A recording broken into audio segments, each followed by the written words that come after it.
Hi friends, welcome to our channel. This is SumanthChakravarthy learning YouTube channel. So ఈరోజు మనం problems on ఏజెస్లో ఒక important model discuss చేసుకోబోతున్నాం. First of all have to read the question. The sum of ages of Mohan and his father is 35 years. When Mohan's age will be equal to present age of his father, then sum of their ages will be 85 years. Find present age of father. ఓకేనా? So Mohan plus father age వచ్చేసి మనకి 35 years ఇవ్వడం జరిగింది. 35 years. ఓకేనా? ఇక్కడ ఇంకొక condition ఏంటంటే when Mohan's age will be equal to present age of his father, then sum of their ages will be 85 years. Suppose ఇప్పుడు Mohan's age X, father's age Y అనుకుంటున్నాం. ఈ ఎక్స్ ఏజ్ ఎప్పుడైతే వైకి ఈక్వల్ అవుతుందో అప్పుడు వాళ్ళిద్దరి ఏజెస్ సమ్ చేస్తే 85 years అని చెప్తున్నారు. సో ఇప్పుడు చిన్న ఎగ్జాంపుల్ చెప్తే మీకు అర్థమవుతుంది. సపోజ్ మోహన్ ఏజ్ 10 ఇయర్స్ అనుకోండి, ఫాదర్ ఏజ్ 30 ఇయర్స్ అనుకోండి. సో ఈ 10 ఇయర్స్కి ఎంత ఏజ్ వస్తే 30 ఇయర్స్కి ఈక్వల్ అవుతుంది? 20. సో 10 + 20.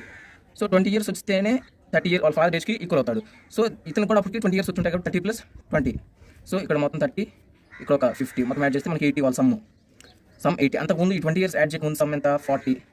అంతే కదా? 10, 30, 40. మనం డిఫరెన్స్ చూసుకున్నట్లయితే 40 years difference. So 2 20 divided by 2 20 years.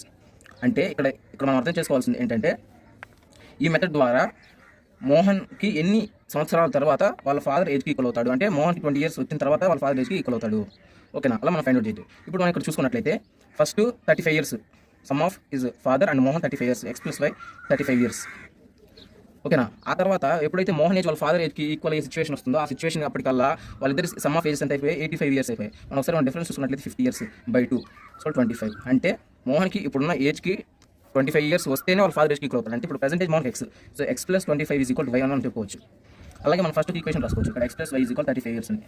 So X plus why is equal 35, X plus 25 is equal Y. So ఇప్పుడు నేను ప్లస్ 25 అటు పంపించుకొని ఈ ప్లస్ వైని పంపించుకుంటే మైనస్ వై, ప్లస్ 25 వెళ్తే మైనస్ 25. సో మనకి ఎక్స్ మైనస్ వై తెలుసు, ఇక్కడ ఎక్స్ ప్లస్ వై తెలుసు. సో ఇక్కడ మనకి X minus y is equal to minus 25, x plus why is equal 35.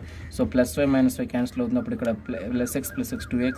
ఇక్కడ మనం మైనస్ 25 ప్లస్ 35 చేస్తే మనకి 10 వస్తుంది, is equal 10. Then x is equal to 10/2 5. ఓకేనా? మనకి ఎక్స్ ఈజ్ ఈక్వల్ టు 5 వచ్చింది. మనకి ఇక్కడ ఈక్వేషన్ ఉంది. ఎక్స్ ఈజ్ ఈక్వల్ టు 5 అయితే అప్పుడు వై ఈజ్ ఈక్వల్ టు ఎంత అవుతుంది? 30 అవుతుంది. ఓకేనా? వై ఈజ్ ఈక్వల్ 30 అవుతుంది. రైట్? మనం వైని ఫాదర్ ఏజ్గా అనుకోవడం జరిగింది. సో మనకి ఇక్కడ ప్రెసెంట్ ఏజ్ ఆఫ్ ఫాదర్ అడగడం జరిగింది 30 years. Thank you for watching. Please subscribe our channel.